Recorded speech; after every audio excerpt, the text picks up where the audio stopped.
Oke, kembali lagi di video kali ini kita akan mereview sedikit motor listrik yang lagi viral. Tentu teman-teman sudah tahu untuk motor listrik yang satu ini yang mirip Vespa. Pendapat saya dari pengalaman saya menggunakannya dari T3 yang pertama, yang generasi pertama yang BLDC MC800 sampai sekarang yang serinya di T3 S Pro dengan BLDC 1200. Sama kendalanya di pas berkendara agak nyentak-nyentak atau entut-entutan. Banyak yang bilang seperti entut-entutan itu seperti pas jalan tuh anggut-anggut, ya seperti itulah mungkin bahasanya dari daerah saya, agak nyentak pada saat jalan.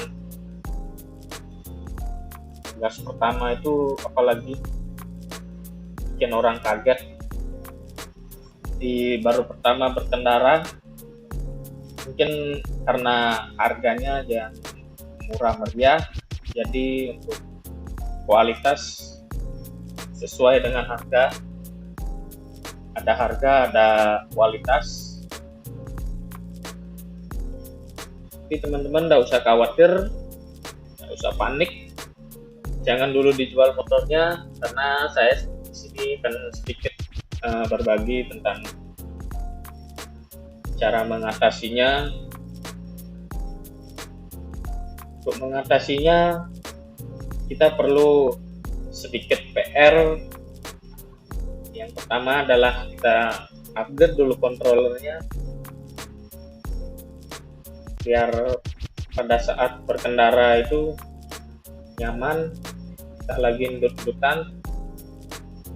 Tentunya untuk pemasangan ada teman-teman teknisi yang sudah menggunakan jasa pemasangan. Jadi teman-teman kalau belum paham atau belum mengerti cara pemasangannya, pakai jasa yang sudah berpengalaman, yang sudah ahli.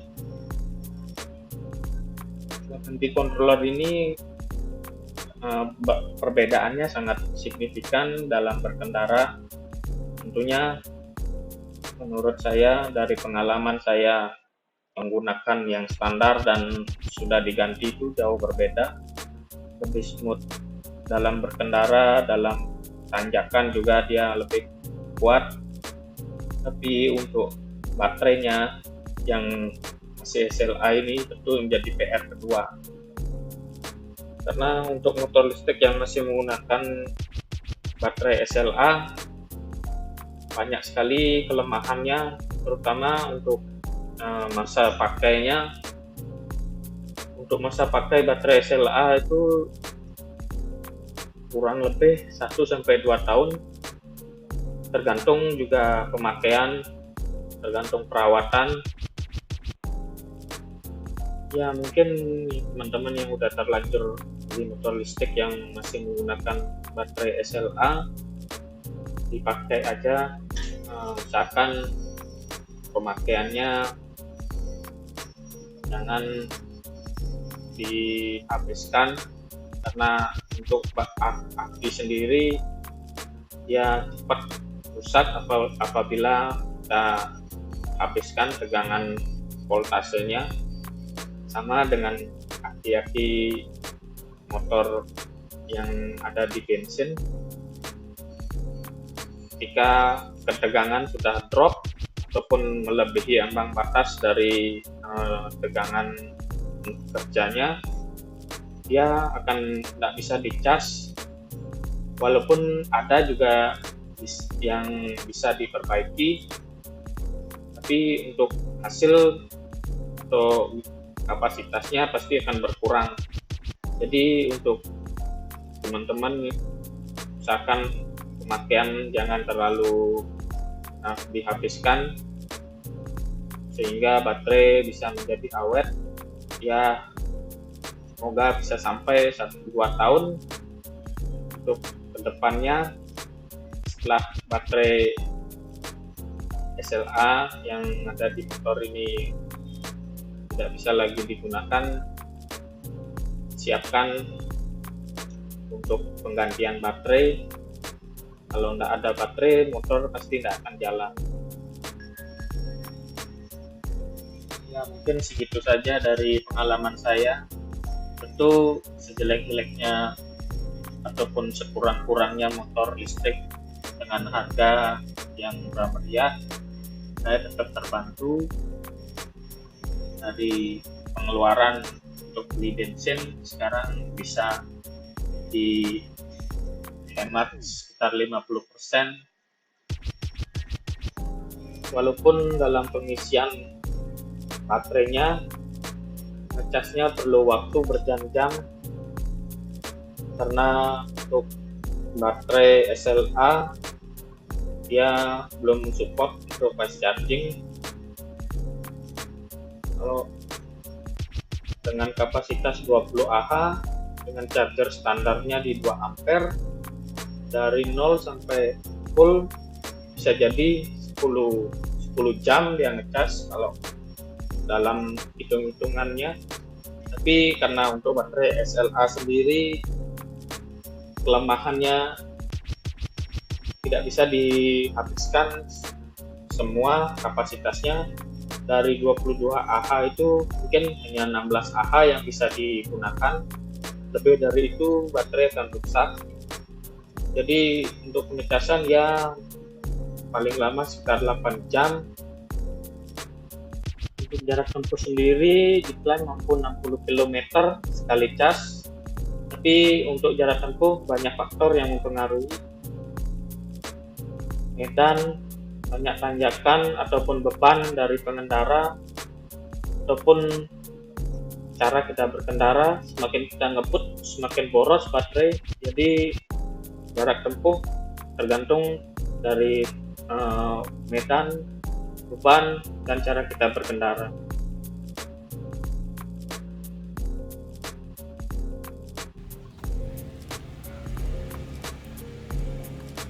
Oke, kita kembali untuk proses setting.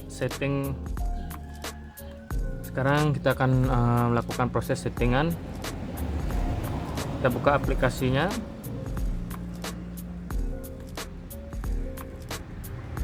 Oke, di sini udah terbuka. Kita cari COM-nya. Di sini kita masuk di COM 3, kita open, connect. Oke, udah terhubung. Di sini untuk page 1 kita set di M50.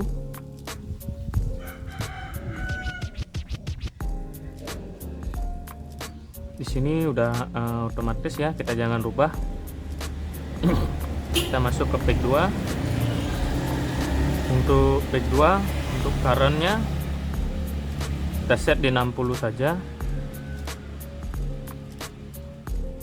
di 60 ampere.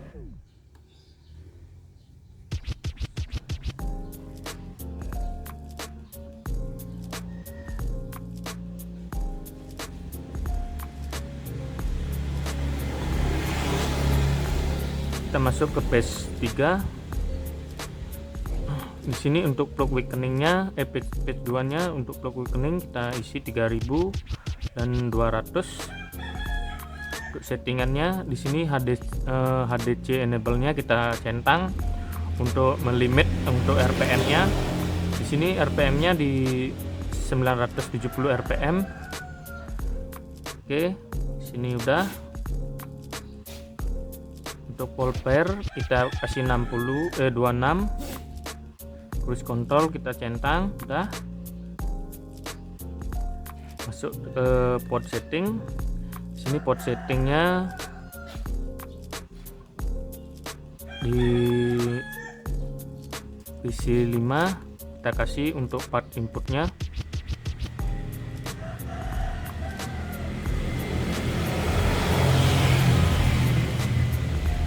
Oke, untuk settingannya tidak banyak yang saya rubah. Mungkin seperti ini untuk T3S Pro. Sekarang kita masuk ke display, kita akan coba berapa RPM nya. Ini kita tes untuk speed 1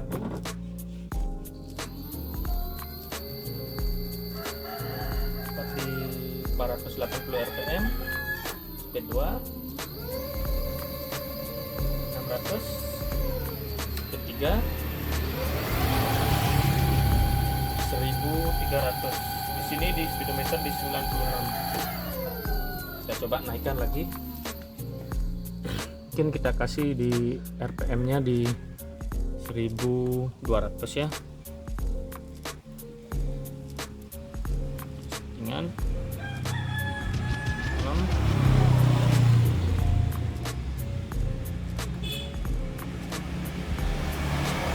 Sekarang masuk ke display. Tes untuk speed 1 590,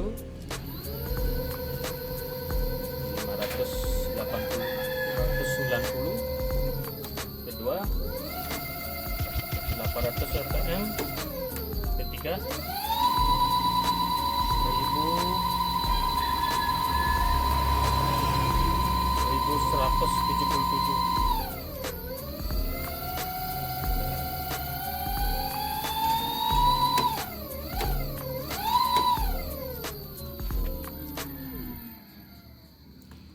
Kita naikkan lagi ke 1400.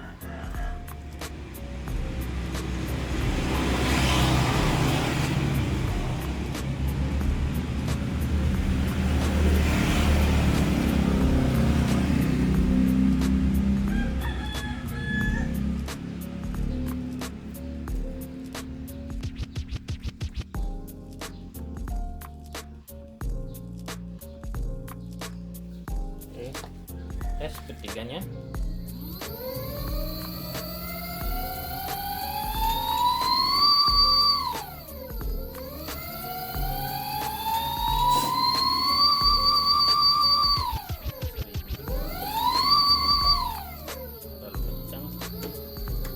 Oke, segitu aja video kali ini.